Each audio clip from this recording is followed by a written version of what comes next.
தெரிவித்துக் கொள்கிறேன். கர்த்ததாமே உங்களை அவர் ஆசீர்வதிப்பாராக. இந்த நாளில் கூட நாம் பார்க்க போகின்ற ஒரு தலைப்பு, பிசாசினுடைய காரியங்களை எப்படி ஜெயிப்பது. நம்ம நினைக்கிற மாதிரி சாத்தா அநேகர் இப்படிதான் நினைக்கிறாங்க. சாத்தா ஒரு பெரிய கொம்பு வச்சுக்கிட்டு பறக்கத்தனமாக கையில் ஈட்டியெல்லாம் எடுத்துகிட்டு வந்துட்டு அப்படியே நம்ம முன்னாடி நின்று போட்டு குனியை வச்சு அடித்து பல பிரச்சனைகளை உண்டாக்கி, அது மாத்திரம் இல்லாமல் உங்களுக்கு வியாதியில் உடம்பில் திடீர்னு ஒரு வியாதியை கொடுத்து பிரச்சனையை உருவாக்கி, போராட்டத்தை உருவாக்கி, பல எங்கே போனாலும் அவங்களுக்கு எதிராக உங்களை வேதனைப்படுத்துறது தான், அப்படிப்பட்ட ஆள் தான் அப்படின்னு நீங்கள் யோசிக்கிறீங்க. அதுவும் ஒரு விதத்தில் உண்மைதான். ஆனால் வேதத்தின் அடிப்படையில் வேத காரியங்களை நாம் குறித்து பார்க்கும் பொழுது ஆண்டவர் என்ன செய்கிறாரு, ஒரு இந்த உலகத்தை அவர் தன்னுடைய இரத்தத்தை சிந்தி, இரத்தத்தை கொடுத்து உங்களை விலைக்கிரயமாய் கொண்டிருக்கிறார். அப்போ ஒரு மனுஷன் சாதாரணமாக மிகுந்த ஆசை கொண்டு தன்னுக்கு எல்லாவற்றையும் விட்டு கொடுத்து ஒரு காரியத்தை வாங்குவானால் அதன் மேல் எவ்வளவு கரிசனையாக இருப்பான், எவ்வளவு பாதுகாத்து கொள்ள வேண்டும் என்ற எண்ணத்தோடு கூட இருப்பான், எவ்வளவு பாதுகாத்து கொள்வான். இந்த தேவாதி தேவன் தன்னுடைய விலையை கொடுத்து சொந்த குமாரனை அனுப்பி, அந்த சொந்த குமாரனை அடித்து ரத்தத்தை சிந்த வச்சு அந்த தண்டனையை நிறைவேற்ற வச்சு அதை கொடுத்து உங்களை சொந்தமாக எடுத்துக்கிட்டார்னா அதன் மேல் எவ்வளவு கரிசனை உடையவராக இருப்பார்.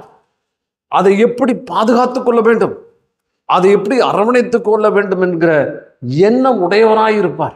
அதை குறித்து நாம் சற்று சிந்திக்க வேண்டும். அப்படி விலைக்கிரயமாய் பெற்று கொண்ட அந்த இரத்தத்தினால சம்பாதிச்ச, இரத்தத்தினால கழுவின உங்களை சத்துரு எளிதாக உங்களை தொட முடியுமா? எளிதாக ஏதாவது செய்து விட முடியுமா? அப்படி யோசிச்சு பார்த்தீங்கன்னா அது முடியவே முடியாது. ஆண்டவர் அந்த மத்தேயு 10ஆம் அதிகாரத்தில் சொல்லும் பொழுது அவர் சொல்லுகிறார், நீங்கள் பிசாசுகளை என்ன செய்வீங்க? துரத்துவீர்கள், எல்லாத்தையும் பாம்புகளையும் தேள்களையும் மிதிப்பீர்கள்.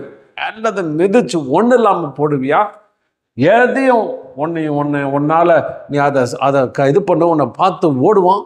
எழுத்து நில்லு, அவன் ஓடுவான்ற பதம் வேதத்தில் அழகாக சொல்லப்படுகிறது. அதை உடஞ்சி ஓடுவானா, தோல்வி அடைஞ்சானா ஓடுவானா. ஒரு அணையை உடைச்சிட்டாக்க எப்படி அடிச்சு பிடிச்சி ஓடுமா, அதுபோல ஓடுவான் அப்படி என்று சொல்லப்படுகிறது. அப்படி சொல்லப்பட்ட அந்த இடத்துல ஆண்டவர் உங்களை எப்படி விட்டு விடுவார், அவர் எப்படி கைவிடுவார், எப்படி உங்களை இது பண்ணிவிடுவார். ஆனால் அதே டைமில் அது வேதம் இன்னொன்று சொல்லுகிறது என்னன்னா, பிசாசுக்கு இடம் கொடுக்காதீங்க. Don't give a room to the devil. அவனுக்கு இடத்தை கொடுக்காதீங்க, அவனுக்கு வாய்ப்பை கொடுக்காதீங்க, அவனுக்கு தருணத்தை கொடுக்காதீங்க, அவனுக்கு ஒரு சான்ஸ் கொடுக்காதீங்க. அந்த சான்ஸ் கொடுத்தா அவன் என்ன செய்வான்? உங்களை அவன் உள்ள மேற்கொள்வான்.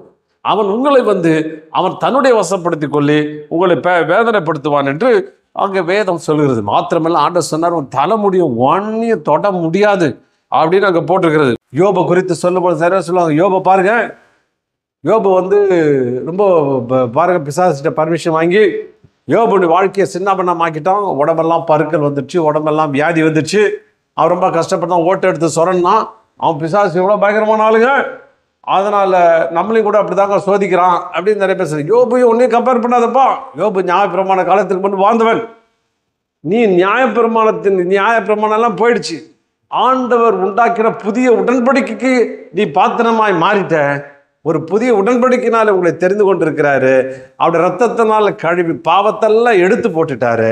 அதுவும் இல்லாமல் கல்வாரி சிலுவை துரைத்தவங்க அதிகாரத்தையும் உறிந்து கொண்டிருக்கிறார். அப்படின்னா கல்வாரி சிலுவையில் அவர் எப்படி உறிந்து கொண்டாரோ அதே விதமாய் உங்களை பாத்திரமாய் வைத்திருக்கிறாரு. நீங்கள் அதிகாரத்தையும் அவருடைய துரைத்தவங்களை உறிந்து கொள்ள முடியும் என்று அங்கே நமக்கு வாக்களிக்கிறார். அப்போ அதிகாரத்தை கொடுத்திருக்கிறார். யோபுக்கு அதிகாரம் இல்லை, பாவம், அவன் முன்னாடி வாழ்ந்தவன். அப்போ இயேசு பலியாகலை, இயேசு ரத்தம் அவனுக்கு கொடுக்க, இயேசு ரத்தத்தினால் அவனுக்கு மீட்கப்படலை. நீங்கள் விசேஷித்தால், நீங்கள் அருமையான ஒரு தருணத்தை அனுபவிக்கிறாள். உங்களை அவர் எடுத்திருக்கிறார். பவுல் சொல்லும்போது எல்லா இடங்களிலும் எங்களை வெற்றி சிறக்க பண்ணுகிறார். அந்த வேர்டை வெற்றி சிறக்க பண்ணுகிறான்ற வார்த்தையை நீங்கள் நல்லா பார்த்தீங்கன்னா தெரியும். இந்த அதாவது இந்த நாட்களில் பார்த்தீங்கன்னா இப்போ சுதந்திரம் கிடச்சிச்சுன்னு வச்சுங்க. சுதந்திரம் கிடைச்சாலும் 1947 1947 வருஷம் 15வது தேதியில் நமக்கு சுதந்திரம் கிடச்சிது. பெரிய பாடுபட்டு அரும்பாடுபட்டு கஷ்டப்பட்டு நிறைய பேர் செத்து கித்து இந்த சுதந்திரத்தை ஆங்கிலேயர்கிட்டருந்து அவங்க விடுதலை பெற்றுக்கிட்டாங்க. ஆனால் ஒவ்வொரு 15 ஆகஸ்ட் 15 வரும்போது ஒரு ப்ரொசஷன் போகும், ஒரு ஊர்வலம் போகும். அந்த ஊர்வலத்தில் பார்த்திங்கன்னா டிஸ்பிளே பண்ணுவாங்க, இது மாதிரி ஆங்கிலேயம் இருந்தான், அவனை நாங்கள் துரத்தணும் அப்படின்னு சொல்லிட்டு ஒவ்வொரு ட்ரக்காக அவங்க வந்து அந்த ரிசம்பிள் அந்த இதெல்லாம் நாடகமாக நடித்து காமிப்பாங்க. நாடகமாக நடித்து எப்படி ஜெயிச்சாங்கன்றதை காமிப்பாங்க. அதுதான் பெற்ற ஜெயத்தை பிரகடனப்படுத்துறது, ஷோகாஸ் பண்ணுறது, அதை வெளியில் காமிக்கிறது. அதுதான் அந்த அன்னைக்கு 15ஆம் தேதி அவர்கள் காண்பிப்பார். அதே வார்த்தை தான் இங்கே சொல்லப்படுகிறது. அதாவது எல்லா இடங்களும் எங்களை வெற்றி சிறக்க பண்ணுகிறார். ஏப்பா எங்களை எல்லா விதத்திலும் எல்லா இடத்திலும் எந்த இடத்துல விட்டாலும் நாங்கள் வெற்றி பெறுவோம், ஜெயிப்போம், நாங்கள் சுதந்திரத்துக் கொள்வோம்.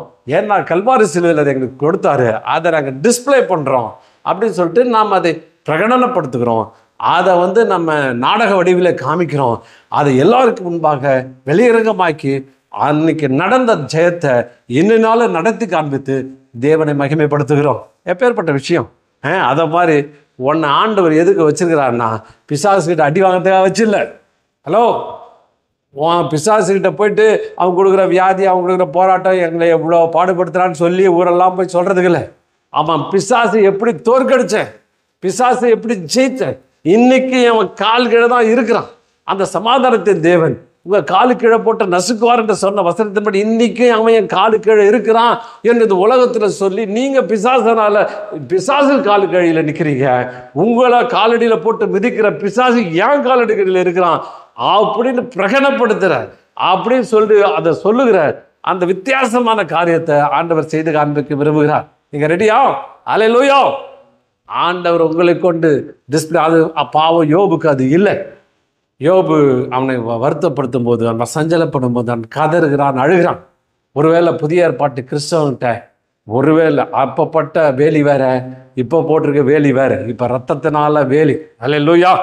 இப்போ ஒருவேளை பிசாசு வந்திருப்பானா யோபுகிட்ட வந்து அதே பிசாசு நம்மகிட்ட வருவானா? நம்ம சொல்ல முடியும், இயேசுவின் நாமத்தினால இயேசுவின் ரத்தத்தால் சொல்கிறோம் பிசாசு. அப்போ பார்த்தீங்கன்னா யோபு மாட்டிக்கிட்டு அவன் ரொம்ப கஷ்டப்பட்டான். ஆனால் இப்போ நம்மகிட்ட பிசாசு மாட்டு கஷ்டப்பட கூட்டு தலையிலே மிதித்து அனுப்ப தேவன் நமக்கு வல்லமையும் அதிகாரத்தையும் கொடுத்துருக்கிறார். அல்லேலூயா! அப்போ நல்ல வித்தியாசத்தை புரிஞ்சுக்கணும். ஏதோ புதிய ஏற்பாட்டில் சில காரியங்கள் சம்பவங்கள் நடந்திருக்குது, அதையும் இது எங்கேயோ சம்மந்தப்படுத்தி யோபு போல நானும் போட்டு நீங்களா சொல்லி வாயால் பிசாசுக்கு நல்ல அதிகாரத்தையும் வல்லமையும் கொடுத்துடாதீங்க. நிறைய பேர் என்ன வாயால் தான் அதிகாரம் கொடுத்துறது. வாயால் அதிகாரம் கொடுத்தான்னா அவன் வந்து வேதவசனம் சொல்லுது, நீ வாய் பேசினான்னு சொல்லிட்டு தூதனுக்கு முன்பாக சொல்லாதன்னு போட்டுருக்குது. நீங்கள் போயிட்டு எனக்கு ஏங்க இந்த பிரச்சனை அப்படின்னா பில்லிசு நீங்கள் யார் வச்சுட்டா? எங்கள் மாமியார் வச்சுட்டாருங்க.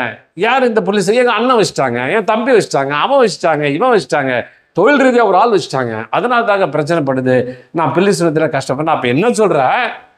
ஆண்டவருக்கு வல்லமை இல்லை, நான் ஆண்டவருடைய பாதுகாப்பில் இல்லை, கர்த்தருக்கு கொடுத்த அதிகாரம் என்கிட்ட வேலை செய்யலை, கர்த்தர் கொடுத்த வல்லமை என்கிட்ட ஒன்றுமே இல்லை, அதனால் இவன் வந்து என்னை மேற்கொண்டுட்டான், பிசாசு அதை காட்டிலும் அதிகாரம் உடையவனா இருக்கிறான் அப்படின்னு சொல்லி உன் வாயினால் இடம் கொடுக்குறேன்.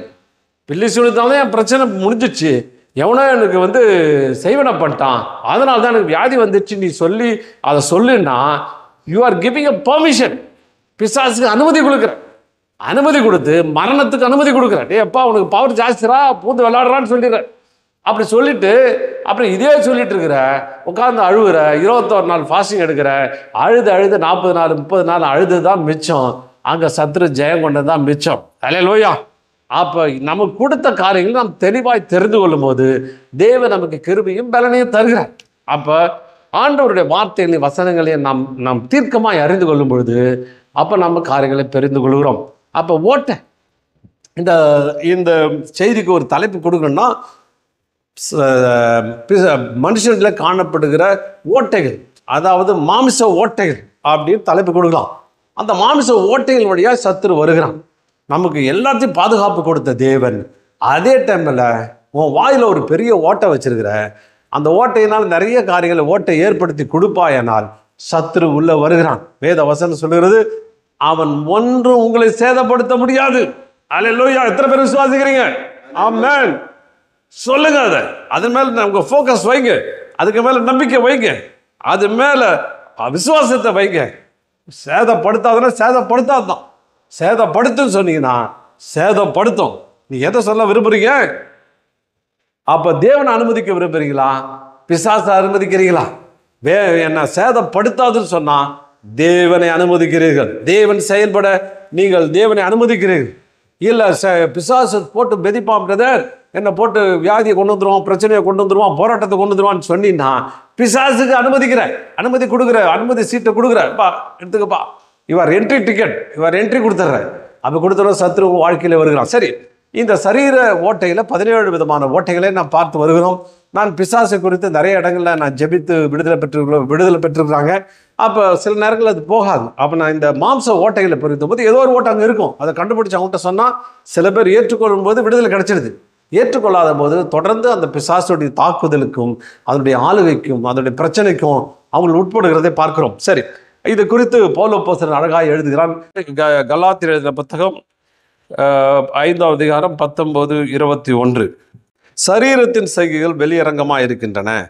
அவையாவனம், வேசித்தனம், விபச்சாரம், வேசித்தனம், அசுத்தம், காமவிகாரம், விக்கிரகாராதனை, பில்லிசூனியம், பகைகள், விரோதங்கள், வைராக்கியங்கள், கோபங்கள், சண்டைகள், பிரிவினைகள், மார்க்கவேதங்கள், பொறாமைகள், கொலைகள், வெறிகள், கலையாட்டுகள். கிட்டத்தட்ட 17 ஓட்டைகள் நம் சரீரத்திலே காணப்படுகிறது. அதாவது நம்முடைய மாம்ச எண்ணங்களிலே காணப்படுகிறது. இவைகளை நாம் எடுப்போமானால், இவைகளை இயேசு இரத்தத்தினால் கழுவி சுத்திகரிப்போமானால், இவைகளை வராதபடி நாம் இந்த ஓட்டைகளை அடைப்போமானால் சத்துரு உங்களிடத்துல ஒன்றும் இல்லை. இயேசு சொன்ன மாதிரி பிசாசியாட்ட ஒன்றும் இல்லைன்றார். அப்படின்னா அந்த 17 ஓட்டைகள்கிட்ட ஒன்றுமே இல்லை. ஒன்றும் வர்றதுக்கு உள்ள நுழையத்துக்கு சான்ஸே கிடையாதுப்பா, சான்ஸே கிடையாது. அவன் கடைசியில் ஒரு ரொம்ப என்னென்னமோ பண்ணி பார்த்தான். அவனுடைய எந்த யுக்தியும் அவர்கிட்ட பழிக்கலை.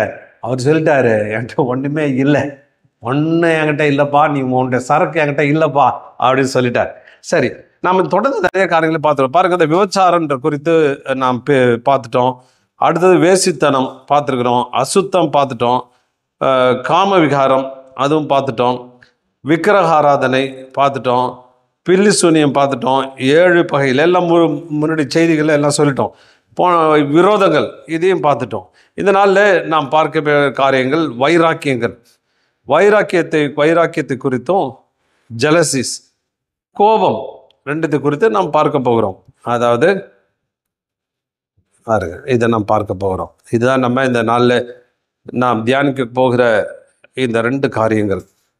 இப்போ மனுஷன் பார்த்தீங்கன்னா பல விதங்களில் அமைக்கப்பட்டிருக்கிறான். ஒரு வித்தியாசமான அமைப்பிலே ஆண்டவர் மனிதனை உருவாக்கி இருக்கிறார். ஆவி, ஆத்மா, சரீரம், சோல், அது ரொம்ப ஒரு காம்ப்ளிகேட்டான விஷயம். ஒவ்வொருத்தரும் ஒரு மாதிரி இயங்கிட்டு இருக்குது. அது பார்த்திங்கன்னா ஆழமான காரியங்கள் பல உண்டு. இன்னும் மனதை குறித்து நிறைய ஆராய்ச்சிகள் நடந்துக்கிட்டே இருக்குது. ஆனால் கண்டுபிடிக்கல, தப்பான காரியங்களும் சொல்லுகிறார்கள். ஆனால் வேத வசனம் ஒவ்வொரு காரியத்தையும் தீர்ப்பமாய் தெளிவாய் சொல்லுகிறது. பாருங்க, இருதயத்தின் யோசனைகளை அப்படியே வகையறுக்கிறதா, கத்தி மாதிரி பிரித்து நீங்கள் ஆட்டுக்கடைக்கு போனீங்கன்னா அப்படியே தோலை உரிச்சிட்டு பிரித்து வைப்பான். காலை தனியாக வைப்பான், கிட்னி தனியானுவான், ஈரல் தனியாக எடுத்து வைப்பான், தோலை உரிச்சிட்டு இது மார்பு இதுன்னு அப்படியே பிரித்து மூளை தனியாக, மொழி தனியாக பிரித்து எடுப்பான். எடுத்து ஒரு கத்தி எடுத்து வெட்டி அப்படியே உங்களுக்கு எது வேணும் சோத்திரம் அதை உங்களுக்கு எடுத்து கொடுப்பான். பேக்கெட் பண்ணி 1 கிலோ வேணும், எனக்கு ஈரல் வேணும்னா அதை எடுத்து கொடுப்பான். இப்போ பாருங்க, மார்கண்டம் வேணும்னா அதை எடுத்து கொடுப்பான். அவ்வளோ அழகாக அந்த கத்தியை வச்சு பிரித்து எடுப்பான். அதே மாதிரி வேத வசனம் ஒரு கத்தி, வேத வசனம் அதான் சொல்லுது, அது இருபுறமும் கருக்குள்ள கத்தி. அதை எடுத்து அப்படியே சும்மா நச்சுன்னு ஒன்று வெட்டி பிரித்து எடுத்து, இப்போ அப்படி தான் அந்த வேலை தான் செஞ்சுருக்கோம்.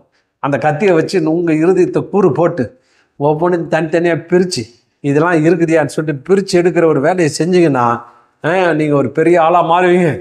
தேவனால் உபயோகப்படுத்துகிற பாத்திரமாய் மாறுவீர்கள். கர்த்தர் உங்களை கொண்டு செயல்படுவார். இதை தான் ஆராய்ச்சி பண்ணுறதுக்கு பிசாசு விட மாட்டான். இந்த ஓட்டைகள் எல்லாம் கண்டுபிடிச்சி, இந்த மாம்ச குணங்கள் எல்லாம் கண்டுபிடிச்சி, இந்த மாம்சத்துக்குரிய காரியங்களை கண்டுபிடிச்சி அவைகளை அழிக்கும் போது, அவைகளை எடுத்து போடும்பொழுது தேவன் உங்களுக்கு உதவி இருக்கிறார். நாம் வேதத்தை பல விதங்களை வேதத்தை வாசிக்கும்போது, ஏவாளுடைய காரியங்களை வாசிக்கும்போது ஒரு காரியம் தான் இருக்கும். நன்மை தீமை அறியத்துக்கு சாப்பிட்டா செத்து போயிடுவேன்னு அவர் சொல்லிட்டார்.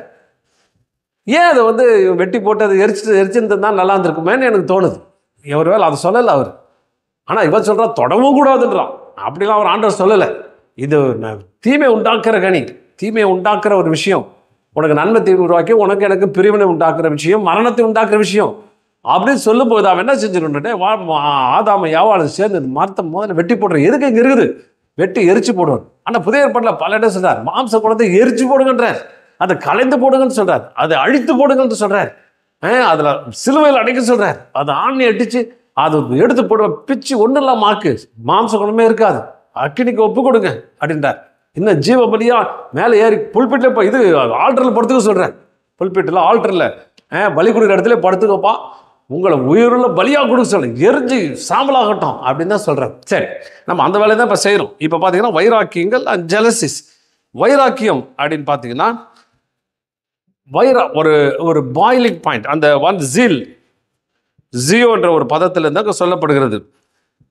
ஜியோ அப்படின்னா என்னன்னா, to boil, to be fervent, to boil liquids, solids, to glow. ஃபர்வெண்ட்னா ஒரு விஷயத்தை ரொம்ப வேகமாக தீர்மானமாக அப்படி ஒரு பிடிவாதமாக இருக்கிறது, ஒரு மாம்ச பிடிவாதம் அப்படின்னு எடுத்துக்கொள்ளலாம்.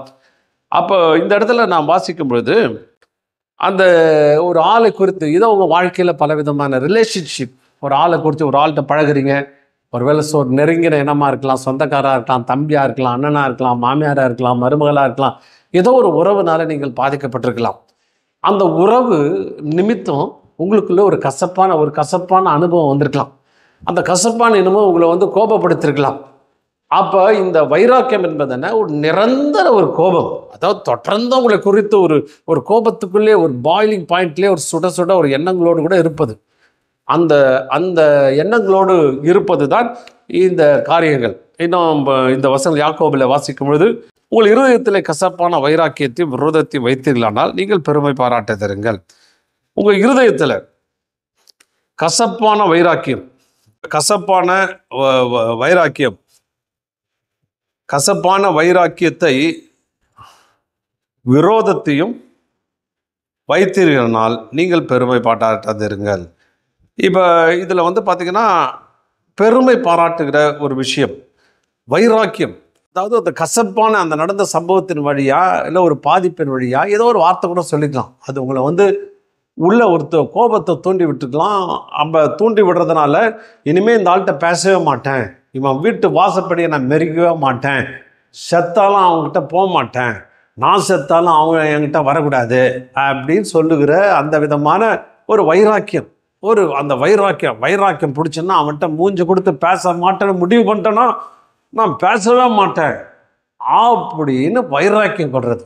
இந்த வைராக்கியத்தை வேணான்னு ஆண்டவர் சொல்லுகிறார். இதில் பெருமை வேற பாராட்டுறது. நான் முடிவு பண்ணிட்டேன்னா நான் இது செய்ய முடிவு பண்ணிட்டேன்னா அவ்வளோதான், இவங்ககிட்ட இனிமேல் தொடர்பு வச்சுக்க மாட்டேன், முடிவு பண்ணிட்டேன், அவ்வளோதான், அவங்ககிட்ட நான் போகவே மாட்டேன், அவனை ஒரு நாள் அன்பு செலுத்தவே மாட்டேன், எப்பயும் அவனை குறித்து கோபமாக தான் இருப்பேன், கசப்பாக தான் இருப்பேன், வைராக்கியத்தை நான் விடமாட்டேன் அப்படின்னு சொல்கிறது தேவனுடைய மனுஷனுக்கு, தேவனுடைய பிள்ளைகளுக்கு அது வேண்டாத விஷயம். அப்படிப்பட்ட வைராக்கியத்தை, அப்படிப்பட்ட கசப்பான வைராக்கியத்தை இந்த கீழே வசங்களை சொல்லும்போது, இப்படிப்பட்ட ஞானம் பரத்திலிருந்து, இது ஒரு பெரிய அறிவுன்னு நினச்சிக்காதீங்க, இது பரத்திலிருந்து வரல, இது லௌகிக சம்பந்தப்பட்டதும் உலக சம்பந்தப்பட்டதும் ஜென்ம சுபாவத்துக்குரியதும் பேய்த்தனத்துக்கு அடுத்தமா இருக்கிறது. பேய்க்குரியதுன்னு போட்டிருக்கிறார். சோத்திரம், அல்லேலூயா. எவ்வளோ பேர் முடியோட வச்சுருக்கிறீங்க, அவனை மூஞ்சே பார்க்கக்கூடாது, திரும்பி கூட பார்க்கக்கூடாது. சர்ச்சில் கூட நிறைய பேர் ஆளை குறித்து வச்சுருப்பீங்க, ஆள் வந்துட்டான்னு சைடில் தெரியும், திரும்பி கூட பார்க்குறதில்ல, அப்படியே சைட்லேயே பார்த்துட்டு அப்படியே போயிடுறது. அவர் அம்மா என்கிட்ட சொல்லிச்சு, எனக்கு இவனை பிடிக்கவே பிடிக்காதுங்க அந்த சிஸ்டரை பார்த்தா எனக்கு எரிச்சலாக வரும் அது அப்படின்னு. ஏன்னு கேட்டேன். நான் இந்த இடத்துல தான் உட்காருவேன்னு தெரியும், அந்த இடத்துல தான் நான் வந்து உட்காருவேன், ஆனால் வேணும்னு பாருங்கள் அந்த சகோதரி அந்த இடத்துல வந்து உட்காந்துருச்சுங்க. வரும்போதெல்லாம் எனக்கு முன்னாடி 5 நிமிஷம் வந்து அந்த இடத்துல உட்காந்துருக்குங்க. அன்னையிலேருந்து முடிவு பண்ணிட்டேங்க, இந்த கூட பேசவே கூடாது, இந்த பக்கம் பார்க்கவே கூடாது அப்படின்னு சொல்லி வேதனை. இது ஒரு வைராக்கியம், சின்ன விஷயந்தான், இருந்தாலும் அது சொல்லுது. இப்போ நான் அந்த அம்மாவை பார்க்கும்போதெல்லாம் அந்த அம்மாவுக்கு ஆராதனையே ஓடலை. இவங்க என்னெல்லாம் இது வந்து இடத்துல உட்காந்துருச்சே எனக்கு விரோதமாக இருக்குதே அப்படின்னு சொல்லி சஞ்சலப்பில் இருக்கும் போது அது என்ன மெசேஜும் ஓடலை, ஒன்றும் ஓடலை. இது பாயிலிங் அப்படியே சூடாகிடுது. பிசாசு அப்படி சூடை ஏற்றி விட்டுக்கிட்டே இருக்கிறான், குழப்பத்தை பாயில் பண்ணிட்டே இருக்கிறான், ஒரு தாக்கத்தை ஏற்படுத்திக்கிட்டே இருக்கிறான். அப்போ ஏற்படுத்திகிட்டே இருக்கும்போது உனக்கு இருதயம் சஞ்சலப்படுது, இது பண்ணுது. இது பிசாசோட சரக்கு. பிசாசுக்கு தான் இந்த மாதிரி வைராக்கியெல்லாம் பிசாசு கொண்டு வருவான். அப்படி வர்றதுனால உனக்கு என்ன செய்யுது, ஆண்டவரோட டிஸ்கனெக்ட் ஆகிடுது. ஆண்டவருடைய வார்த்தை வரல, வர்ஷிப் போல, அது வரல. பக்கத்தில் ஒரு ஆள் உனக்கு மோசம் பண்ணாலும் பக்கத்தில் உட்காந்துட்டு எப்படி வர்ஷிப் பண்ணுவேன்? கஷ்டம் தானே. அவனை குறிச்சா என்ன ஓடும். அப்போ மன்னிச்சாதான். இது பேய்த்தனத்துக்குரியது. இது பிசாசுடைய வஞ்சனை. சாத்தான் இன்னைக்கு அநேகரை அப்படி தான் வஞ்சித்து வைத்திருக்கிறான். சில பேர் சொல்லுவாங்க, எங்கள் மாமியார் எனக்கு சூனியம் வச்சுட்டாங்க, பில்லி சூனியம் வச்சுட்டாங்க. ஏம்மா மாமியாரோட சூனியம் வச்சுட்டான் நீ எப்படிமா பார்த்த? எனக்கு தெரியுது, அவங்க தான் எனக்கு சூனியம் வச்சுட்டாங்க, எனக்கு அநியாயம் பண்ணிட்டாங்க, என்னால் சந்தோஷமாக இருக்க முடியல, என்னால் என் வாழ்க்கை கெட்டு போனதுக்கே காரணம் எங்கள் மாமியார் தான் அப்படின்னு நிறைய பேர் சொல்லிட்டு இருக்கிறீங்க. நான் ஒருத்தர் 2 செய்தியில் எனக்கு நிறைய ஜபத்தில் இப்படி தான் வருது. அப்போ ஆண்டவர் அந்த சூனியத்தை உடைக்க மாட்டாரா? ஆனால் அந்த சூனியன்னு சொல்லி அவங்க வச்சுட்டாங்கன்னு சொல்லி ஒரு வைராக்கியம் பாராட்டுறீங்க பாருங்க. இவங்க தான் வச்சுட்டாங்கன்னு சொல்லிட்டு அவங்கள நினச்சி எப்போ பார்த்தாலும் ஒரு கோபத்துக்குள்ளே போறீங்க பாருங்கள், ஒரு வைராக்கியத்துக்குள்ளே போறீங்க பாருங்கள். இன்னுமே இது கூட கனெக்ஷனே வச்சுக்க கூடாதுன்ற பாருங்க. அது பேய்த்தனத்துக்கு அடுத்தது. சோத்தினாலோ சோத்திரம் என்னங்க எங்கேயோ பேசுறீங்க? உண்மைதான். சோத்திரம் இது நான் சொல்லுங்க, வசனம் சொல்லுது, வார்த்தை சொல்லுது. நான் என்ன பண்ணுறேன், வசனத்தை எக்ஸ்பிளைன் பண்ணுறேன், அவ்வளோதான். யாரையும் தாக்கி பேசுறது நமக்கு அது கிடையாது.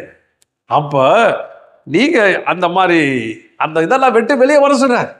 நேசிக்கிறதுனா கஷ்டம்தாங்க. நேசிக்கிறது மாறுகால் மாறுவை கை வாங்கிறது ஒரு பெரிய விஷயமே கிடையாது. சில பேர் பார்த்திங்கன்னா ரொம்ப பிளான் பண்ணி இந்த வைராக்கியம் என்ன பண்ணுது, அவங்களுக்கு எப்படியாவது கேடு விளைக்கணும், அவங்களாவது பிரச்சனை உண்டாக்கணும், அவங்களை குறித்து 10 இடத்து தவறாக பேசணுன்ற எண்ணத்தெல்லாம் அது உருவாக்கிடும். அதனால் இந்த கசப்பான வைராக்கியம் நீங்கள் கொள்ளாதிருங்கள் அப்படின்னு சொல்லப்படுது. அது ஜென்ம சுபாவத்துக்கு, அது மனுஷீக சம்பந்தப்பட்டது, அது மாம்சத்துக்குரியது என்று சொல்லப்படுகிறது. பேய்த்தனத்துக்கு அடுத்தது பாருங்க. எந்த சைக்காலஜிக்கல் எங்கள் புக்கில், அது மனோதத்துவ புக்கில் எப்படிலாம் போட முடியுமா? என்ன வேத வசனங்கள் எவ்வளோ அழகாக சொல்லுது பாருங்கள். அது பிசாசுக்குரியது. அவன்கிட்ட எடுத்து கொடுத்துருங்க. அவன் தூக்கி நீங்கள் வச்சுட்டு இருந்தீங்கன்னா அவன் வந்துட்டு தான் இருப்பான். இன்னொரு நீங்கள் போகிறீங்க, பக்கத்து வீட்டு பொருளை உங்கள் வீட்டுக்குள்ளே வச்சிட்டிங்கன்னா அவன் பொருளுக்கு ஒரு தேடுறான், உங்கள்கிட்ட இருக்குன்னா அவன் எங்கே போவான்? உங்கள் வீட்டில் தான் உட்காருவான். எந்த வேணும்னு வந்து கேட்பான். நீ வச்சுட்டு இருக்கியப்பா அப்படின்னு சொல்லி அவன் உங்கள் வீட்டுக்குள்ளே வந்துடுவான்.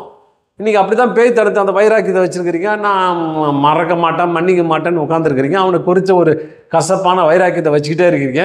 சத்துரு என்ன பண்ணுறான், முதல்ல அதை கொண்டாந்து வச்சிடறான். அவனே இப்படி ட்ரிக்கே அப்ளை பண்ணுறான்.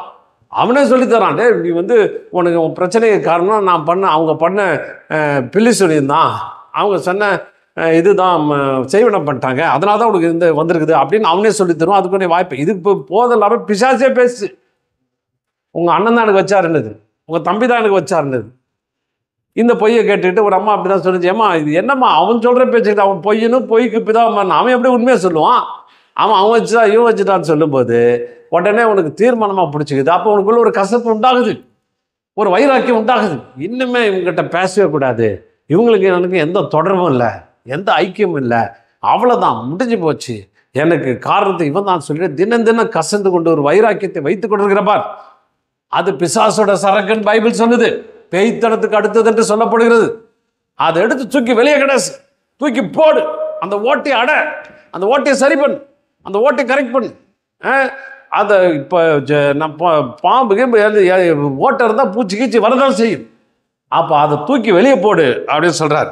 வைராக்கியம் விரோதமும் எங்கே உண்டு அங்கே கலகம் உண்டு. சகல வித துர்ச்செயலுக்கு வைராக்கியமும் இது வந்துச்சுன்னா என்ன வருது?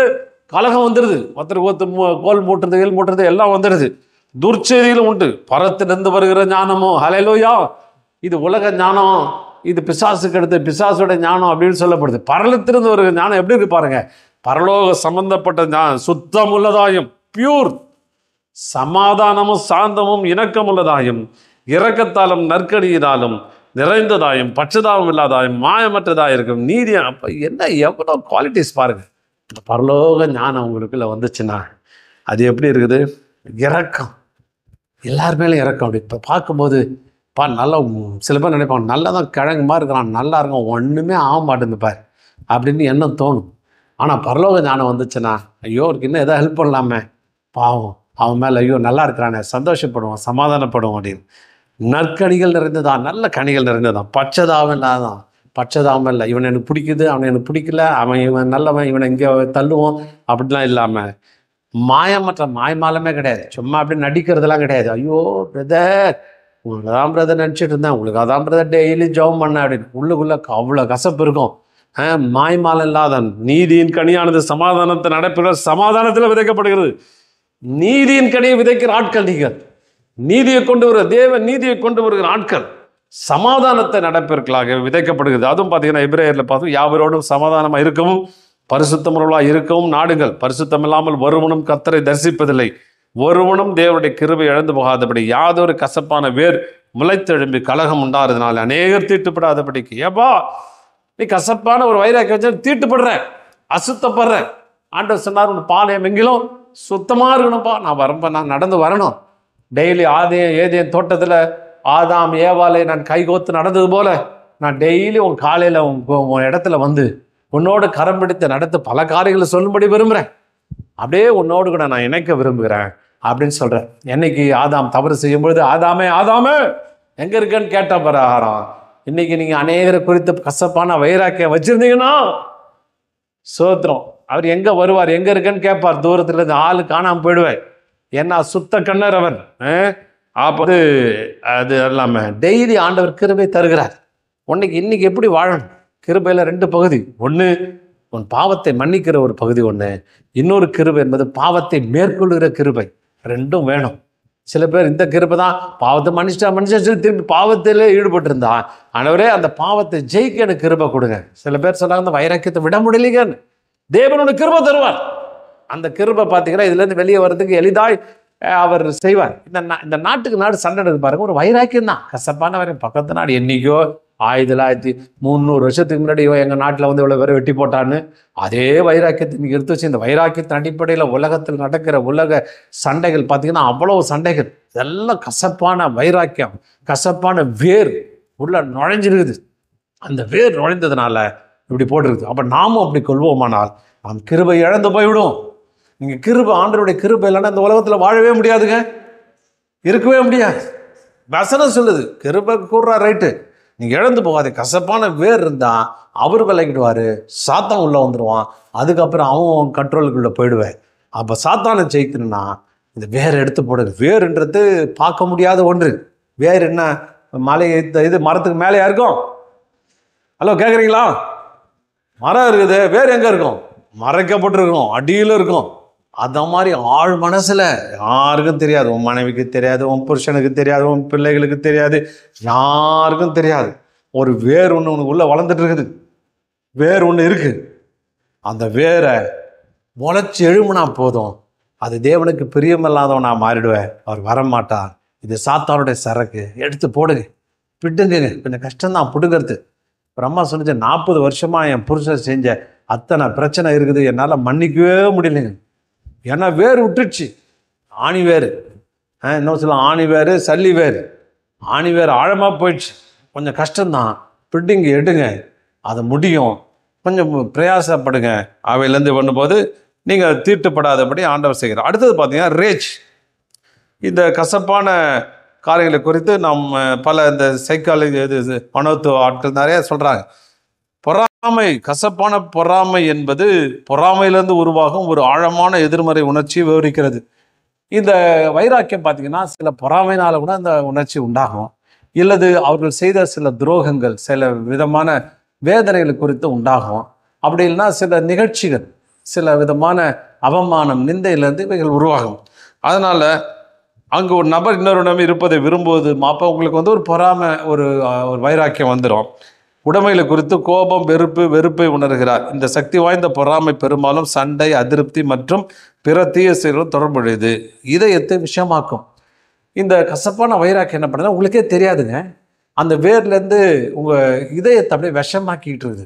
இன்றைக்கி அந்த வேர் விஷமாக்கி நிறைய ஹார்ட் ப்ராப்ளம்லாம் வருதுன்னு சொல்கிறான். சைக்காலஜிக்கெலாம் நிறைய மேட்டர் சொல்கிறான். அப்போ அதுவும் இல்லாமல் இது சண்டைக்கும் காரணமாக இருக்குதான். சண்டை, அதிருப்தி, சாட்டிஸ்ஃபேக்ஷனே இல்லை. சில பேர் பாருங்க, நிறைய பேரை பார்த்தீங்கன்னா வாழ்க்கையில் அதிருப்தியாக வாழறான். கிறிஸ்தவனை தான் சொல்கிறேன், உலகத்தார சொல்ல. திருப்தியே இல்லை. உச்சுன்னு கொட்டிக்கிட்டு என்னங்க வாழ்க்கை, என்னங்க பிரச்சனை, என்னங்க ஏதோ வாழறங்க, ஏதோ போயிட்டுருக்கேங்க, எங்கேயா போகிற, ஏதோ போயிட்டுருக்கேன், எங்கே போகிறேன்னு எனக்கே தெரிலிங்க, என்ன பண்ண போகிற தெரிலிங்க, ஆண்டவர் சித்தனா செய்வேன், இப்போ எடுத்துகிட்டு போகிறான்னு தெரில, சீக்கிரம் எடுத்துகிட்டு போனால் நல்லாயிருக்கும், எவ்வளோ நாள் தான் இங்கே இருக்கிறது அப்படின்னு சில பேர் எல்லாம் நிறைய சாய்ச்ச மாதிரி ஒரு 1000 ஆத்மாவை கொண்டு வந்து கொடுத்த மாதிரி போகிறதுல இவங்க இருக்கிறாங்க. ஆண்டவர் கொடுத்த திட்ட தீர்மானம் எல்லாம் கண்டுபிடிச்சி நம்ம செய்யணும் அப்படின்னு சொல்லிட்டு நம்ம நினைக்கிறதே கிடையாது. இப்போ இதை இதயத்தை விஷமாகிறது, உறவுகளுக்கு தீங்கு விளைவிக்கும். இந்த கசப்பான உறவுகளுக்கு, நிறைய உறவுகள் இதனால கெட்டு போயிடும். ஒரு ஆளை பிடிக்கலன்னா, ஒரு ஆள் மாதிரி வீட்டே போக மாட்டேன் அப்படின்னு நீங்கள் முடிவு பண்ணிட்டீங்கன்னா, அந்த வீட்டோட பொண்டாட்டி, அவரோட ஆள், அவருடைய பிள்ளைங்க, அவருடைய பேர பிள்ளைங்க எல்லாருமேலேயும் வெறுப்பு வந்துடும். அது எல்லா உறவுகளையும் கட் பண்ணி போட்டுடுது, எல்லாத்தையும் சிதைச்சி போட்டுடுது.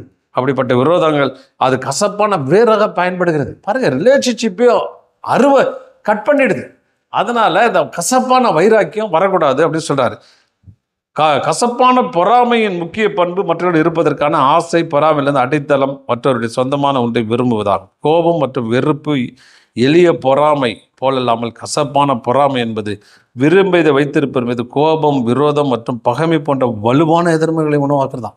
ஒரு ஆளை வெறுக்கிறீங்க, ஒரு ஆளுக்கோட நீ தொடர்பே வச்சுக்கூடாதுன்னு முடிவு பண்ணிட்டீங்க, இந்த ஆளுக்கு எனக்கு சம்மந்தம்னு வச்சு செத்தாலும் பார்க்க மாட்டேன்னு வச்சுக்கோங்க, அந்த ஆள் புது புது காராக வாங்குறான்னு வச்சுங்க, என்ன வருது கோபம், இன்னும் கோபம் ஜாஸ்தியாகுது. அவன் அப்போ தான் புது காரை வாங்கி அப்படி தொடச்சி கடிச்சு அப்படி இருந்து ஹார்ன் அடிச்சுட்டு போகிறான்னு வச்சுங்க, உங்களுக்கு எப்படி இருக்கும்? இன்னும் பலவிதமான பொறாமைகளும் வெறுப்பாக இது மாறுகிறது, உணர்ச்சிகளை உள்ளடக்கியது. இப்போ இது மாதிரி கசப்பான வேர் என்ன செய்யுது, பெரிய ஆலமரமாக மாறி உங்களை ஆட்கொண்டுடுது, உங்கள் வாழ்க்கையை அப்படியே ஆட்கொண்டுடுது. ஆட்கொண்ட உடனே உங்களால் எதையுமே செய்ய முடியாதபடி நீங்கள் வேதனைக்குள்ளே போகிறீங்க. அதான் அந்த கசப்பை எடுத்து போடுங்க, அந்த வேரை பிடிங்கி போடுங்க, அப்போ தான் செடி சாகும். மேலே மட்டும் வெட்டிங்கன்னா அது ஒரு நாள் உங்களுக்கு ஒரு பெரிய விடுதலை கொண்டு வராது. நான் ஒரு முறை ஒரு பிரசங்கம் பண்ணும்பொழுது சில காரியங்களை பேசிட்டு இருந்தேன். ஒரு அம்மா முடிஞ்சவொடனே சொன்னிச்சு, ஐயா நீங்கள் சொன்னது என் மனசை தொட்டுச்சு, என் புருஷனை மன்னிக்க நினைக்கிறேன், மன்னிக்கவே முடியலையா, நான் இன்னிலேருந்து என் புருஷனை பார்த்தா எரிச்சலாக வருது, கோபம் வருது, அவர் ஏதாவது சொன்னான்னா கோபத்தில் பேசுகிறேன், அப்புறம் சர்ச்சுக்கு வந்தால் தப்புன்னு தோணுது, நான் ஆண்டவர்கிட்ட மன்னிப்பு கேட்டேன், ஆண்டவரே நான் இனிமேல் என் புருஷன்கிட்ட நல்லா நடந்துவேன் அப்படின்னு சொல்லிட்டு போகிறேன்.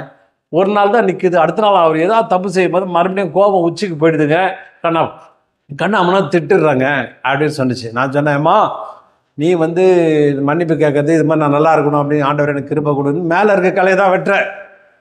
அப்புறம் வேறு உள்ளே இருக்குது, அப்பப்போ துளுத்துடுது, அதனால் வெட்டிக்கிட்டே இருக்கா, துளுத்துக்கிட்டே இருக்குது. அது போனா ஒரே வழி. அந்தாலும் வாழ்க்கையில் செஞ்ச பலவிதமான என்னைக்கு அவரை பார்த்தேன், ஐயா 40 வருஷத்துக்கு முன்னாடி கல்யாணம் பண்ணேன், அன்னைக்கு முதல் நாள்லேருந்து என்னை அவர் வெறுப்பேற்ற ஆரம்பிச்சிட்டாரியா. சோத்திரம், அந்த முதல் இரவன்னைக்கே நம்ம அப்படி வெறுப்பேற்றினாரு, எனக்குள்ள அந்த வேதனை பண்ண, அதுலேருந்து எனக்கு வெறுப்பு தான் வந்துச்சுன்னு. அன்னையிலேருந்து எடுமா வேறு அதுலேருந்து இருக்குது. கொஞ்சம் உட்காந்து கஷ்டப்பட்டு ஃபாஸ்டிங் எடுத்து நான் மாறணுன்றதை விட இந்த வேரெல்லாம் பிடுங்க, அந்த வேரை எடுத்து போடு, அந்த வேரெல்லாம் போடணும். அன்னையிலேருந்து என்னென்ன கசப்பான சம்பவம் எல்லாம் லிஸ்ட்டு போடு, பரவாயில்ல, ஒரு பேப்பர் பென்சில் எடுத்தால் பரவாயில்ல, எடுத்து எழுது.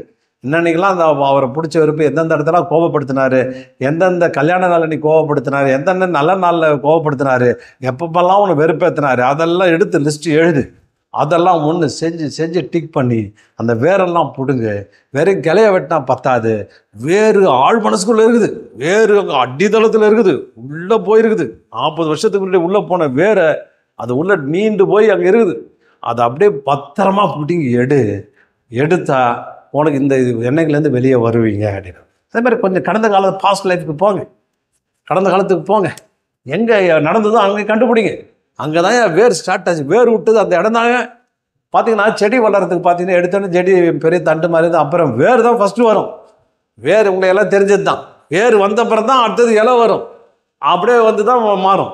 அப்போ வேரை பிடிங்கி எடுத்துக்கிட்டா அவங்களுக்கு எல்லாத்தையும் எடுத்து போட்டிங்கன்னா கொஞ்சம் ஹார்ட் ஒர்க் பண்ணணும், கொஞ்சம் ஒர்க் பண்ணணும், கொஞ்சம் பண்ணி அதெல்லாம் எடுத்துக்கினா அது வழியாக தான் அந்த பிசாசு உள்ளே வரான், அந்த வேரில் வந்திருப்பான்.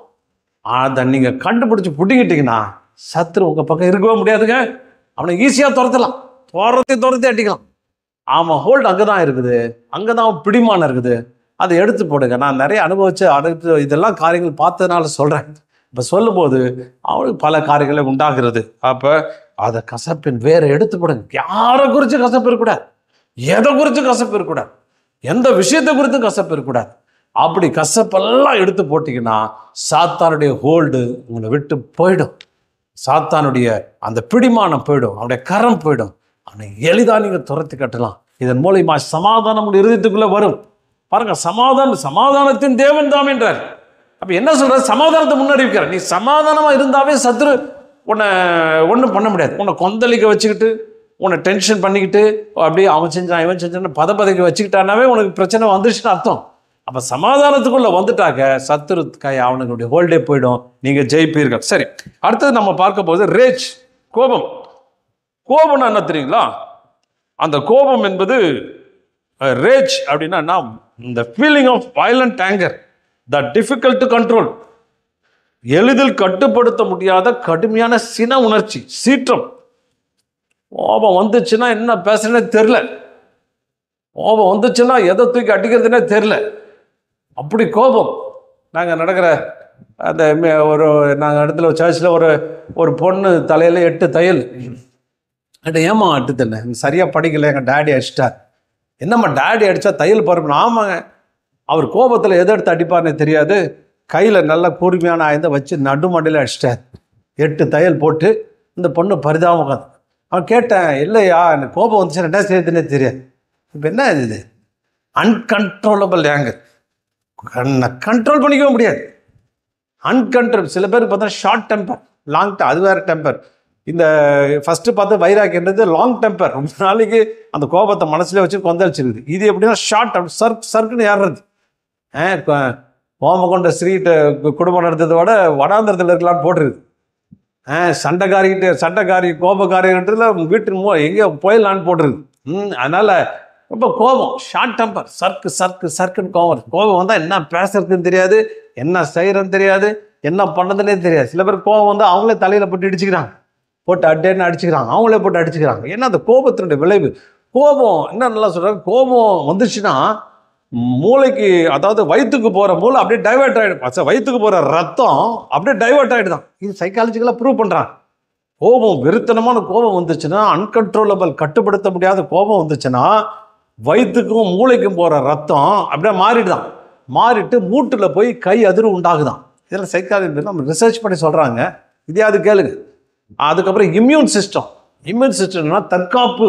சரீரத்தில் வந்து தற்காப்பு படலம், தற்காப்பு காரியம் ஒன்று இருக்குது. அப்படின்னு என்னன்னா, வெளியிலேருந்து பாக்டீரியா உள்ளே வரும்பொழுது உடனே நம்ம இம்யூன் எதிர்மறை, அதாவது உடல் எதிர்ப்பு சக்தி வேலை செய்யுது. அதில் பார்த்தீங்கன்னா அது படப்படையாக நிற்குது, வெள்ளையணுக்கு உடனே போர் செய்யுது, அடித்து துவம்சம் பண்ணுது, துரத்துது, புதுசாக கிருமிங்க வந்தால் துரத்தி அப்புறப்படுத்துது.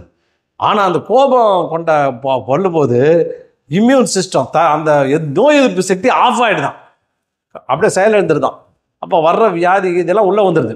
இது ஒரு டாக்டர் ப்ரூவ் பண்ணியிருக்காரு. என்ன ப்ரூவ் பண்ணியிருக்காருன்னா, 2 பேரை உட்கார வச்சுருக்காரு. ஒருத்தன் பார்த்தீங்கன்னா சந்தோஷமாக திருப்தியாக சமாதானமாக இருக்கிறான். இன்னொரு ஆள் பார்த்தீங்கன்னா நான் கட்டுன்னு இருக்கிறான், ஒரே கோபம். எல்லார் மேலே இங்கே வரும்போதே 4 பேரை திட்டிட்டு ரோட்டில் வந்து ஒரு 2 பேர் கிராஸ் பண்ணால் போதும் உடனே எரிச்சலாயிருது, வரான். அவன் பிரேக் அடிச்சா போதும் சருக்குன்னு கோபம். சில ஆட்களை பார்த்தீங்கன்னா எதுக்கு எரிச்சலாக இருக்கும். ஒரு வீட்டில் கிளம்பும்போதே வீட்டில் திட்டிட்டு கிளம்பும்போனா அங்கே போய் ரோடாண்ட போனால் போகிற வரவனா திட்டுவான், ஏத்தாப்பில் வண்டியை திட்டுவான், பின்னாடி வர வண்டியை திட்டுவான், ரோடு சரியில்லைன்னா ரோடு போட்ட ஆளை திட்டுவான், அந்த கார்பரேஷன்காரனை திட்டுவான், ஹைவேக்காரனை திட்டுவான். எல்லாரும் திட்டி ஆஃபீஸுக்கு வந்தா ஆஃபீஸ்லேயும் கீழே இருக்க ஆள் மேலே எரிஞ்சு உழருது, திட்டி டயர்டாகி. இப்படிப்பட்ட ஆள் ஒருத்தர் உட்காந்துருக்காரு. சோத்திரம் உங்களை சொல்ல, அவர் உதாரணத்துக்கு சொல்கிறேன்.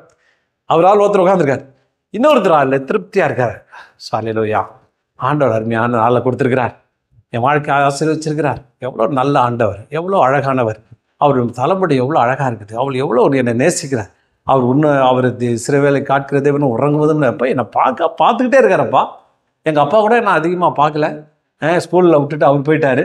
ஆனால் இந்த அப்பா என்னை பார்த்துக்கிட்டே இருக்காரப்பா அப்படின்னு திருப்தியாக ஒருத்தர் உட்காந்துருக்காரு. இதெல்லாம் ரியலி டெஸ்ட் பண்ணதுங்க. ஒரு பெரிய எம்டி படிச்சவர் அதை டெஸ்ட் பண்ணியிருக்காரு. அப்போது டிபி கிருமிகளை வந்து ஸ்ப்ரெட் பண்ணும்போது இந்த அந்த கோபமாக இருக்கார் பாருங்க, எரிச்சலா கோபமாக எல்லாருமே கடுகடு இருக்கார் பாருங்க, அந்த ஆளுக்கு டக்குன்னு டிபி கிருமி பிடிச்சிக்கிச்சான். இந்த சமாதானமாக இருந்தார் பாருங்க, இவருக்கு பிடிக்கல. 2 பேரும் பிளட் டெஸ்ட் எடுத்து பார்க்குறாங்க, இவருக்கு ட்ரேஸே இல்லையா, கிருமியே காணுமா, ஒன்றுமே இல்லையா, நல்லா இருக்கான், அவன் ஃப்ரெஷ்ஷாக இருக்கான் பிளட்டு. அவருக்கு பார்த்தாக்க நோய் கிருமி தொத்து ஜாஸ்தியாக இருக்குதான்.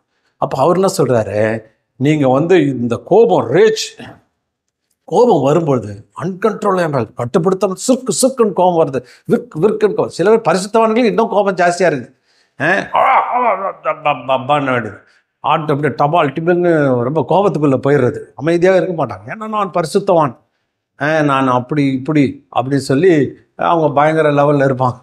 அவங்க வந்து எங்கேயோ ஒரு பெரிய டாப் லெவலில் இருக்க கோபம் சர்க்குன்னு கோபம். எல்லாரும் கோபம் எல்லாரும் தாக்குது. கோபம் பாருங்கள், இதை டெஸ்ட் பண்ணி பார்த்ததில்ல. அப்போ என்ன சொல்கிறாங்க வராங்க, கோபம் ரேஜ் வந்து அன்கண்ட்ரோல் விளையாங்க என்ன பண்ணுதுன்னா பிளட்டெல்லாம் மாறிடுது.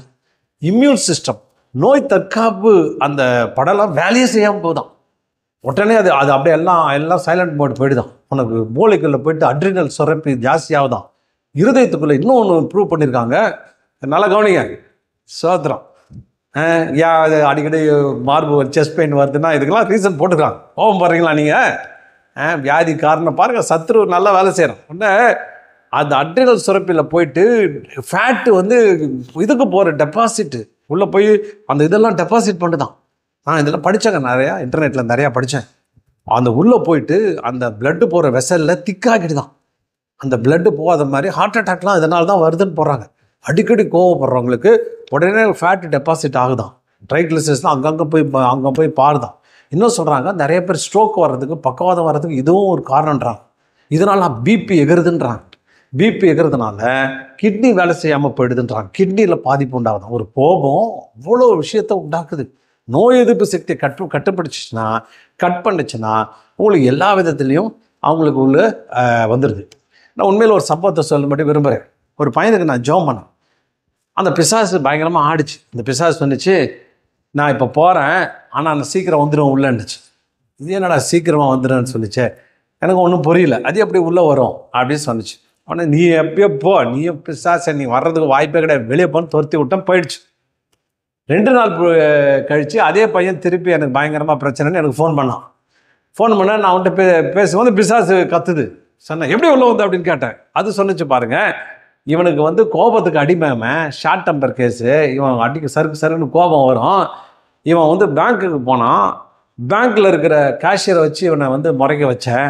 பேங்க்கு கேஷியர் என்ன பண்ணான், டக்குன்னு கோபம் வந்து அறிவில்லை ஏன் நிற்கிறேன்னு இதை திட்ட வச்சேன். அவன் மூஞ்சி காமிச்ச உடனே இவனுக்கு கோபம் வந்துச்சு. உடனே அவன் சட்டையை பிடிக்க ஆரம்பித்தான். பேங்க்கில் இருக்க ஆள்லாம் திட்டி செக்யூரிட்டிலாம் வந்து வெளியே தட்டாங்க. ஒரு கோபமும் அவமானம் கோபத்தோட வெளியில் வந்தான் பாருங்க. அந்த டைமில் பிடிச்சிட்டுன்னு சிரிச்சுது. நீ எத்தனை வாட்டி திட்டினாலும் இவன் கோபக்காரன், ஈஸியாக வந்து பிடிச்சிட்டு வந்துச்சு. அடப்பாவி, சோத்திரம். கோபம் ஷார்ட் டெம்பர் வருதா, ரெட்டியாக இருக்கான் பக்கத்தில், டக்குன்னு எனக்கு ஆச்சரியமாக போச்சு. இந்த கோபம்ன்றது சாதாரண விஷயம். நான் ரொம்ப கோபத்தை வச்சு ரொம்ப ரொம்ப பொக்கிஷ மாதிரி எடுத்துக்க வச்சோ. நான் ரொம்ப கோபக்காரன். என்ன கோபக்காரன், பேய் தரத்துக்கூடிய காரியத்தை வச்சுக்கிட்டு கோபக்காரன் ஏப்பக்காரன், அதில் என்ன ஒரு பெருமை உனக்கு? சோத்திரம். வேத வசனத்தை வச்சு ஆராய்ச்சி பாரு. கோபம் போட்டுருந்தா கோபம் நீதியான கோபம், அது வேற. இயேசு கோபம் வந்தோன்னா அவர் நீதி நிமித்தம் அவர் கோபப்படுத்துகிறார். ஆனால் இந்த கோபம் எதிர்மலை விரைவை உண்டாக்கி வாழ்க்கையை சூனியமாக்கி, அப்போ எனக்கு ஆச்சரியம் போச்சு. பிசாசு உபயோகப்படுத்துகிற ஒரு பவர்ஃபுல் ஒரு பயங்கரமான ஆயுதம் என்னென்னா கோபத்தை கிளறி விட்டு உள்ளே வந்துடுவான். வாழ்க்கையை சின்னாபின்னமாக்கிடுவான், குழப்பத்தில் கொண்டு போயிடுவான். கோபம் கொண்டாலும் பாவம் செய்யாதீங்க, உடனே நைட்டே மன்னிப்பு கேட்டுக்கின்றார் ஆண்டவர். சரி, கோபம் அவர் அவாய்ட் பண்ண முடியாது, ஏன்னா சில நேரம் சருக்கு கோபம் வருது. ஆனால் எப்படியோ நைட்டு உட்காந்து அந்த கோபத்தெல்லாம் சரி பண்ணுங்க, உங்களுக்கு ஆண்டவர் உதவி செய்வார். நான் ஆண்டவர் ஜபிக்கிறதுக்கு முன்னாடி நான் நிறைய இந்த 17 பாயிண்ட்லாம் வச்சு நான் லிஸ்ட்டெலாம் வச்சு என்னை ப்ரிப்பேர் பண்ணிட்டு தான் அப்புறம் ஜபத்துக்குள்ளே போவேன். பாருங்கள், எங்கே போனாலும் அந்த கோபம் பாயிண்ட்டுக்கு வந்துடுவேன். வந்தால் யார் மேலேயோ கோபம் இருக்கும். ஒரு மேலே கோபம் இருக்கும், இவர் மேலே இருக்கும், பிள்ளைங்க மேலே இருக்கும், இது பல விதமான நாட்டு மேலே கோபம் இருக்கும், இந்திய அரசு ஏகப்பட்ட கோபம் எங்கப்பா என்னமோ இருக்கும். அதெல்லாம் ஒரு ரிப்பிள்ஸ். தண்ணியில் ஒரு கல்லை போட்டால் எப்படி ஒரு சலனத்தை உண்டு பண்ணுதோ, இந்த சின்ன கோபங்கள் உங்களுக்குள்ளே சின்ன கரண்ட்டை ஒரு இதுகளை உண்டாக்கி கொண்டு இருக்கிறது, வேதனை உண்டாக்கி கொண்டிருக்கிறது. அப்போ ரேஜ், ஒரு பயங்கரமான ரேஜ் என்ன பண்ணுது உங்களுக்குள்ளே வருகிறது. அது வந்து root cause of anger include fear, பயத்தை கொண்டு வருதான். கோபம் முடிஞ்ச உடனே பாருங்கள் டயர்டாயிடுறீங்க, எனர்ஜிலாம் போயிடுது. சில பேர் கோபத்தில் கத்திட்டு அப்படியே விடன்னு உட்காந்துருப்பான். ஒரு அம்மா சொன்னிச்சு, நான் சத்தம் போட்டு கத்திருவேன், எல்லாம் கோபப்படுத்துவாங்க. அது கூட அந்த அம்மா கோபம் ஒரு தப்பாக சொல்ல, என்னை கோபப்படுத்துவாங்க, அதனால் கத்துவேன். கத்துட்டோன்னே எனக்கு டயர்டாகிடுங்க. அன்றைக்கி நைட்டு ஃபுல்லாக தூங்குறதாங்க வேலை, எனக்கு அவ்வளோ டயர்டாகிடும். பாருங்கள், அவ்வளோ எனர்ஜி வேஸ்ட் ஆகுது. எங்கேயோ ஒரு 20 கிலோமீட்டர் ஓடி வந்த மாதிரி எனக்கு எனர்ஜி போயிடுதுங்கன்றாங்க. நல்லா கவனிங்க. கோபம் பட்டிங்கன்னா உங்களுக்கு 2வது கோபம் வந்து உங்களால் கான்சன்ட்ரேட் பண்ண முடியாது. வேலையில் கான்சன்ட்ரேட் பண்ண முடியாது. வேலை செய்யணும் தானே கோபம் வந்துட்டுன்னா நீங்கள் பாருங்கள், அந்த இது வண்டி ஒருத்தருக்கு ஒருத்தர் கோபப்படும் பொழுது தாறுமாறாக வண்டியை ஓட்டும், உங்கள் கண்ட்ரோலில் இருக்காது, வண்டியை கொண்டு போய் எங்கேயோ மோதிடும். கோபத்தோடு கூட போகாதீங்க. இப்படி கோபம் பல பிரச்சனைகளை உண்டாக்குது. பாருங்கள், ஒரு வசனம் நான் இந்த ஒரு ஆர்டிக்கல் எடுத்து அதில் பார்த்தேன். பேச்சு வழக்கில் கோபம் என்பது தீவிரமான கட்டுப்பாடற்ற கோபத்தை அல்லது கோபத்தின் வெடிப்பை குறிக்கலாம். இது அந்த வார்த்தையின் நேரடி அர்த்தத்தை போன்றது. அடிக்கடி வன்முறை கோபத்தை காட்டும். ஒருவரை இது விவரிக்கலாம். கூடுதலாக முழு கோபமாக இருப்பது என்பது தற்போதைய பிரபலமான போக்கு அல்லது வெறியை உண்டாக்குறது. நீங்கள் கோபத்தில் இருக்கும் பொழுது பாருங்கள், கோபத்தில் இருக்கும் என்ன நடக்குது பாருங்கள். உங்கள் மூளையும் உடலும் சண்டை அல்லது தப்பியோடு என்ற எதிர்வினை செயல்படுத்துகின்றது. அட்ரினல் மற்றும் கார்டிசோல் போன்ற மன அழுத்த ஹார்மோன்களை உங்கள் அமைப்பு நிரப்புகின்றன. இது இதய துடிப்பு, இரத்த அழுத்தம் மற்றும் சுவாசத்தில் விரிவான அதிகரிப்பு, தசைகள் இறுக்கம் மற்றும் இரத்தத்தை உங்கள் கைகால்களுக்கு திருப்பி விடுதல் ஆகியவற்றை ஏற்படுத்துகிறது. இது உடனடியாக உடல் நடவடிக்கை உங்களை தயார்படுத்துகிறது. மன ரீதியாக உங்கள் கவனம் உங்கள் கோபத்தின் மூலத்திற்கு செல்லும் பொழுது சிவப்பு மூடுபனி அல்லது சிவப்பு நிறத்தை பார்ப்பது போன்ற உணர்வு உங்களுக்குள் ஏற்படலாம். இது பகுத்தறிவு சிந்தனைக்கு மற்றும் முடிவெடுப்பு இதை குறிக்கும். உடல் ரீதியான பிரச்சனை பார்த்தீங்கன்னா நிறைய இருக்குது. வாஸ்குலமா, இதய துடிப்பு, ரத்த அழுத்தம், இதெல்லாம் கொண்டு தசை பதட்டம், தசைகள் குறிப்பாக தாடை, தோள்கள் மற்றும் கைமூட்டுகள் பதட்டம், வாயிலாம் வந்து கைகாலாம் ஆடுறது, கால்லாம் ஆடுறது, இப்படி பல விதங்களில் அது என்ன செய்கிறது, உங்களுக்குள்ளே உண்டாக்குறது. பகுத்தறிவு, மூளை வேலை செய்ய போயிடுதான். சரியான முடிவு எடுக்கிற திறன், தமிழில் கூட ஒரு பழமொண்டு, ஆத்திரக்காரனுக்கு புத்தி மட்டும், மூளை வேலை செய்யாதான். கை கால் தான் வேலை செய்யலாம், ஆடும், ஜாயிண்ட் பெயின் அந்த பெயின்லாம் வரும் அப்படின்னு அது போட்டது. மன அழுத்தம் உண்டாகும், உடல் சோர்வு உண்டாகும், டிப்ரெஷனில் தள்ளப்படுவீங்க அப்படின்னு போட்டு.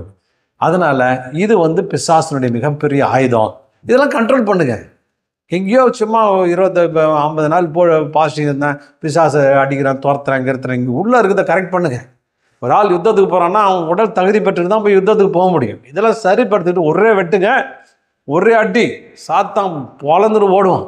ஏன்னா அவனுக்கு எந்த கேப்பும் இல்லை, எந்த பலவீனமும் இல்லை. சண்டையில் கூட பார்க்குறோம், எங்கே பலவீனம் இருக்கும் அங்கே தான் தாக்குவான். எதிரி பார்த்தானாக்க உன்னை விட எதிரிக்கு உன் பலவீனம் நல்லா தெரியும். எங்கே உன்னை கோபப்படுத்தலாம், எங்கே உனக்கு வைராக்கியம் இருக்குது, எல்லாத்தையும் பார்த்துக்குவான். அதுக்கேற்ற மாதிரி எழுப்பி விட்டுட்டு உள்ளே வந்துடுவான். ஜாக்கிரதையாக இருங்க. இந்த ஓட்டைகளை அடையுங்கள், அதில் சரிப்படுத்துங்கள், தேவனிடத்தில் ஒப்பு கொடுங்க, தேவனுடைய கரத்துக்குள்ளே உங்களை மூடி மறைத்துக் கொள்ளுங்கள். தேவன் உங்களுக்கு உதவி செய்வான். கிருபை உங்களுக்கு பூரணமாய் விலகும். கிருபையை பெற்றுக்கொண்டவர்களாய் சாத்தானுடைய சதி மோசங்களுக்கு உட்படாதபடி சத்ருவை எதிர்ப்போம், அவனை துரத்துவோம். கர்த்தர் கொடுக்கிற ஜெயத்தை இந்த உலகத்தில் நிலைநாட்டுவோம். கர்த்தர் ஆசீர்வதிப்பாராக. ஆமென்.